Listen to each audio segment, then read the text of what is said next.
How can these statements not be marked as misinformation?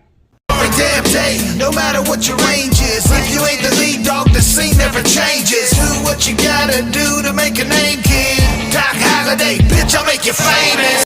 My name's Alan Roberts. Thank you for tuning in. Please do share this video as well as all my other videos because YouTube's just not anymore. So I appreciate it. When you're done with that, please check out the pinned comment below and description box below. That's where my wife and I are running our Valentine's Day couples coaching special. That's where for the price of one person, we will coach a couple to a happier, healthier lifestyle that will lead them to happiness for as long as they can possibly be in sustainable fashion.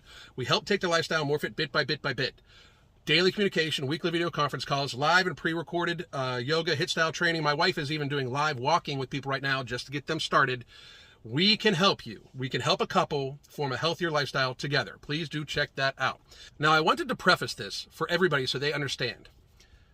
Big industry, big pharma, food, media, they love fat people. Do you know why? You consume more of their products than any other demographic. Obese people consume more pharmaceuticals than any other demographic, more food than any other demographic, more fuel for your car because there's more of you to lug around in your car than any other demographic. The fatter society is kept, the more money is made for these large industries. This is not even a debate. If you think differently, tell me why we have not discussed getting to a smaller weight, a healthier weight, instead of gaining weight over the last 2 years, when being obese is a fact, is factually one of the largest risk factors you can possibly have of upper respiratory illnesses, including the pandemic we've had for the last 2 years. It has almost been not spoken about at all on mainstream media, and it was not spoken about at all until very recently. It has been known that morbidly obese people have a harder time with communicable diseases forever. Forever. They want this information to not get out there, so people don't then decide, hey, maybe I better get healthier, because in fact, they want you to consume. They want you to keep consuming the food. They want you to keep consuming the pharma from the food, from your weight. They want you to keep buying the larger clothes that they can then charge more so they can, because that takes more clothing. They want you to consume more gasoline for your car because it takes more to lug your fat ass around. This is just very plain and simple. If you think society is on your side and the tides are turning and the fat phobes are blah, blah, blah, that is not true. Physics has not changed. Your knees are still in big fucking trouble. And the reality that being morbidly obese is in fact unhealthy for you has not changed. They just want you to think it has. They're perfectly willing with lying to you and having you lie to yourselves so that you will still consume more. It is just very fucking clear.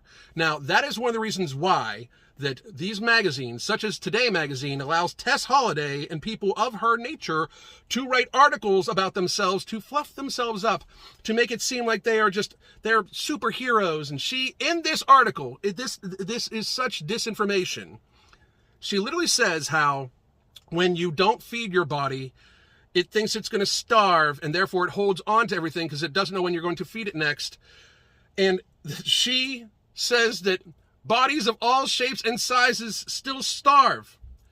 No, they fucking don't. It is just disrespectful, in my opinion, of course. You can have your own fucking opinion. That's what this is all about. You see, free speech. Have your own fucking opinion.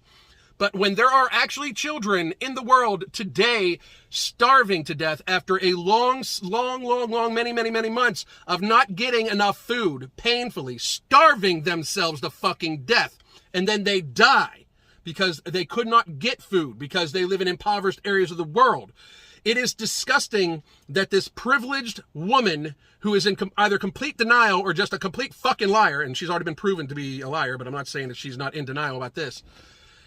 It is horrible to me that she is saying that in any way she is starving. This woman has not starved what looks to be a day in her motherfucking life.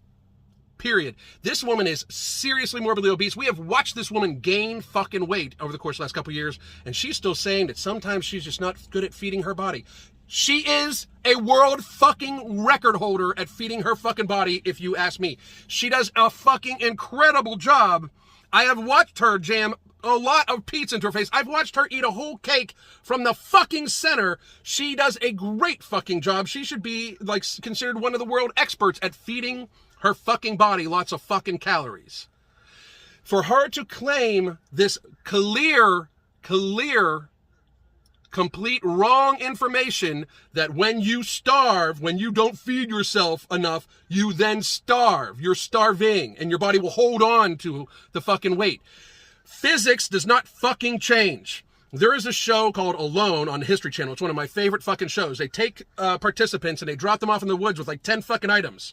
And then they have to forage for their own food. They have to try to hunt and fish and, you know, forage for their own food for however long they can fucking stay. And the last person standing wins anywhere from like $500,000 to $1 million fucking dollars.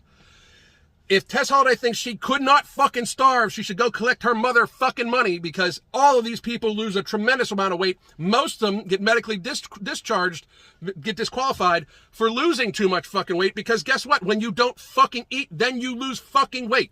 She is pretending that she is somehow starving while not losing weight. Physics does not fucking change.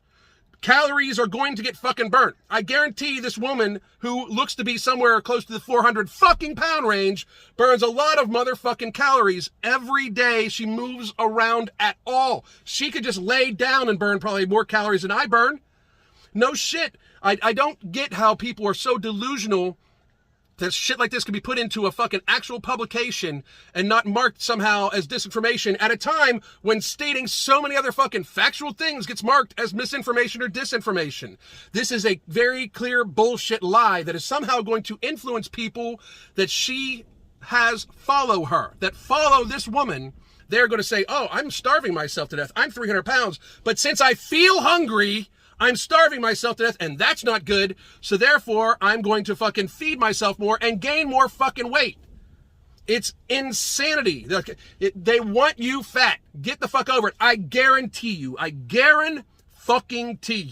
that I can have Tess Holliday lose 100 pounds in 1 year's fucking time by putting her on between 1,500 and 1,800 caloric intake with just minimal daily activity, doing some yoga, going for some walks, getting some fucking swims in, and putting her on a natural non-stimulant based appetite suppressant that I am coming out with. I guarantee all of you, not even her, just all of you, that she would be able to lose 100 pounds safely and effectively and get more healthy and get healthier without having to feel like she's fucking starving to death.